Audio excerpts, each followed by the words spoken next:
Ակցիզային հարկերի բարձրացմանը զուգահեռ գնաճը դառնում է օրինաչափություն։ Կառավարությունը երեկ հավանություն տվեց հարկային օրենսգրքի փոփոխություններին։ Դրանցով վերանայվում են ակցիզային հարկի դրույքաչափերը։ Փաստացի, սա նշանակում է անուղղակի հարկային բեռի ավելացում, պետական եկամուտների աճ և ԵԱՏՄ շրջանակում ակցիզների համահարթեցում։ Իսկ գների սպասվող բարձրացումը լուծվում է պարզ մեխանիզմով՝ ակցիզների ինդեքսավորում, որպեսզի թանկացումները լինեն ոչ թե անակնկալ, այլ կանխատեսված։ Սա է համենայն դեպս կառավարության պարզաբանումը։ Առաջարկվում է վերանայել ակցիզային հարկով հարկվող ապրանքների համար սահմանված ակցիզային հարկի դրույքաչափերը, մասնավորապես առաջիկա տարիներին կանխատեսվող գնաճով պայմանավորված ինդեքսավորել ակցիզային հարկով հարկման ենթակա ապրանքների ակցիզային հարկի դրույքաչափերը, յուրաքանչյուր տարվա գործակիցը սահմանելով 3%։ Ակցիզային հարկով է հարկվում նաև վառելիքը։ Այդ համատեքստում տվյալ շուկայում կանխատեսվում է որոշակի գնաճ, ինչը կարող է ազդել այդ թվում գյուղոլորտի վրա։ Գյուղատնտեսական մթերքի ինքնարժեքում որոշակի մաս ունի նաև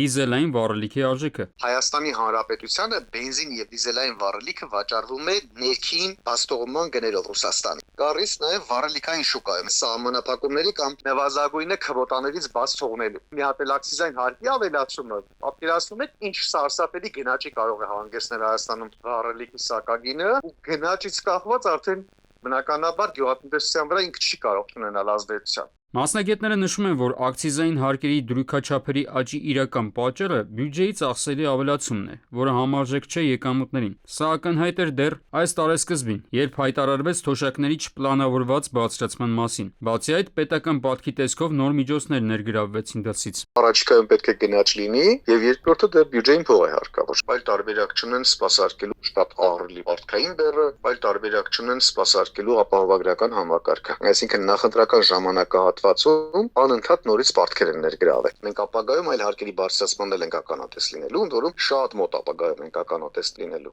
Իդեպ, բյուջեի համար հավելյալ ճնշում է վերջին օրերին հրապարակված սուբսիդիաների տրամադրման ծրագիրը։ Լավ է, որ ռուսական շուկայի փակման հետևանքով ահռելի վնասներ կրած ֆերմերներին ինչ որ կերպ փորձ է արվում աջակցել։ Այլ բան, որ այդ աջակցությունն օդից չի ընկնում։ Ըստ այդմ, բյուջեում հավելյալ եկամուտներ գեներացնելու համար անհրաժեշտ ճանապարհը հենց հարկերի բարձրացումն է։ Նախատեսվում է ծխախոտային արտադրանքի ակցիզային հարկի դրույքաչափերը բարձրացնել յուրաքանչյուր տարի 7%-ով, տաքացվող ծխախոտինը յուրաքանչյուր տարի 30%-ով, էլեկտրոնային ծխախոտինը առաջին տարում 100%-ով, այնուհետև հաջորդող 2 տարիներին 25 և 20%-ով, նարգիլեի ծխախոտինը առաջին տարում 40%-ով, այնուհետև հաջորդող 2 տարիներին յուրաքանչյուր տարի 30%-ով։ Կոնյակի ակցիզային հարկի դրույքաչափը 1 լիտրի համար 100%-անոց սպիրտի վերահաշվարկով առաջարկվում է սահմանել 4000 դրամ անկախ տարիքային խմբից։ Իդեպ, ծխախոտի դեպքում կառավարության պատճառաբանությունը ստաբիլ է։ Հարկերի բարձրացումը կարող է նվազեցնել այս վնասակար արտադրանքի սպառման ծավալները, սակայն աշխարհում մինչև այս կիրառված պրակտիկան ցույց է տալիս,